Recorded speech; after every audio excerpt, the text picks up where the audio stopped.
বন্ধুরা, আজকে আমি এগ পোলাও রেসিপি নিয়ে চলে এসেছি। এখানে ডিম সিদ্ধ করে ভেজে নিয়েছি, আর ফুড কালার দিয়ে আলুটাকেও ভেজে তুলে নিয়েছি। এখানে পেঁয়াজ ওই তেলের মধ্যে লাল লাল করে ভেজে নিলাম। ভেজে নেওয়ার পরে এখানে আদা রসুন কাঁচা লঙ্কা বাটা দিয়ে দিয়েছি। তোমরা যে যেরকম ঝাল খেতে পারো সেইভাবেই দেবে।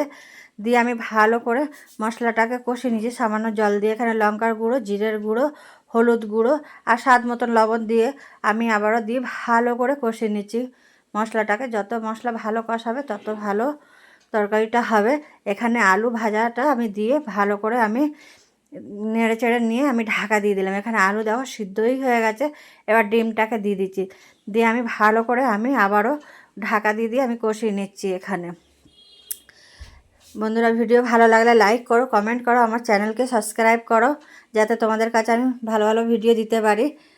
এখানে গোটা গরম মশলা, তেজপাতা নিয়ে নিয়েছি, এলাচ, দালচিনি, লবঙ্গ, তেজপাতা ঘিয়ের মধ্যে দিয়ে আমি এখানে চাল ধুয়ে 1 ঘন্টা ভিজিয়ে রেখেছিলাম। এখানে এবার চালটাকে আমি দিয়ে ভালো করে আমি ভেজে নিচ্ছি। এখানে মটরশুঁটি ছাড়িয়ে রেখেছিলাম, মটরশুঁটিটাও দিয়ে দিলাম, দিয়ে ভালো করে নেড়ে চেড়ে নিয়েছি। আর আমি এক সাইডে গরম জল করে রেখে দিয়েছি, এই গরম জলটা আমি দিয়ে দিলাম পরিমাণ মতন। এবার এখানে আমি এই ডিম আলু রান্না করাটা আমি ওই রাইসের মধ্যে আমি দিয়ে দিচ্ছি, দিয়ে ভালো করে আমি নেড়ে চেড়ে নিলাম। পরিমাণ মতন মিষ্টিও দিয়েছি, তোমরা যে যেরকম খেতে পারো সেইভাবে মিষ্টিটা দেবে।